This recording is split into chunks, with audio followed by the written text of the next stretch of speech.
So basically, when we are talking about the ISQ, this is like a traffic light.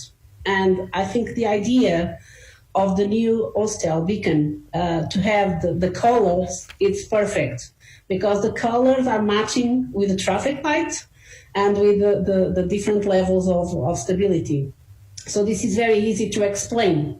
So basically, if you have a low stability that is in the red zone, it means that regarding immediate loading, you can't do it. And is the most basic situation, and you have to put a cover screw. So we have to have a two-stage protocol. You have to wait and then put a healing abutment after the healing. If you have a medium stability, and a medium stability is considered the yellow, okay, let's basically say between 60 and 70. There's some slightly different if you are talking about single or multiple implants, but I'm going to define that in the next exposition. So between 60 and 70, we have the yellow light. And the yellow light means maybe I can do it or maybe I shouldn't do it. And the yellow means basically you should put a healing abutment. And only in very specific situations you can do the immediate loading if you have near the upper threshold. And then the green light. The green light means, okay, you have the conditions to do immediate loading. Should I do it all the time? Not always, because sometimes you have to consider other factors, like the economic part of the patient. Sometimes the patient can't afford to buy a fixed provisional and has already a removable prosthesis, and we can adapt. So this is the guideline of what is the ideal situation, but then we have to adapt to the conditions of the country, of the patient, of economics, of several things. So basically, the traffic light when it's green, okay, I can do immediate loading with no problem.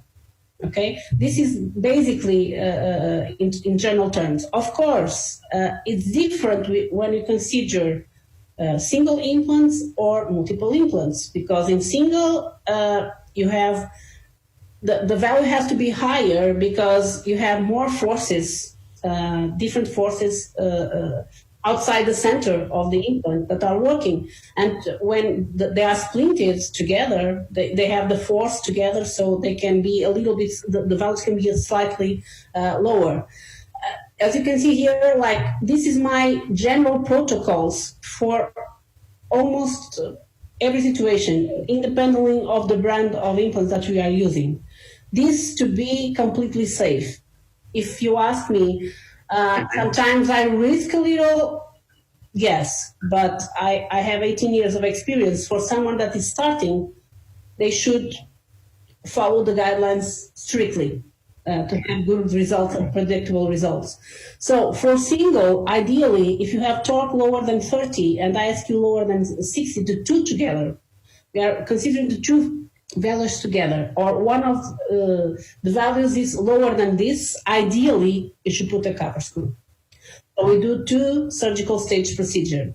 If you have torque more than 30 and less than 45, and the ISQ between 60 and 70, we are in the maybe zone, the yellow zone. So one surgical stage for sure. In very specific situations, if you are experienced, you can go for immediate, but if you have the thresholds on the upper level. And the case that we have torque more than 45 and ISQ more than 72, this in single rehabilitation, we can perform immediate loading with absolutely no problem. If it will fail, it's not because of this, it's because of other things. Because it's more than proved to be like this. Of course, if we go to multiple, because we are splinting, we are working together, the forces are being shared, like we see in the ballerinas, the thresholds go a little bit down. So instead of 30, we can consider the limit, the inferior limit threshold 25, and then the superior limit 40 instead of 45. So 25 instead of 30 and 40 instead of 45. And the only difference regarding the ISQ is instead of 72, we can go downgrade a little bit to 70 because what we are talking.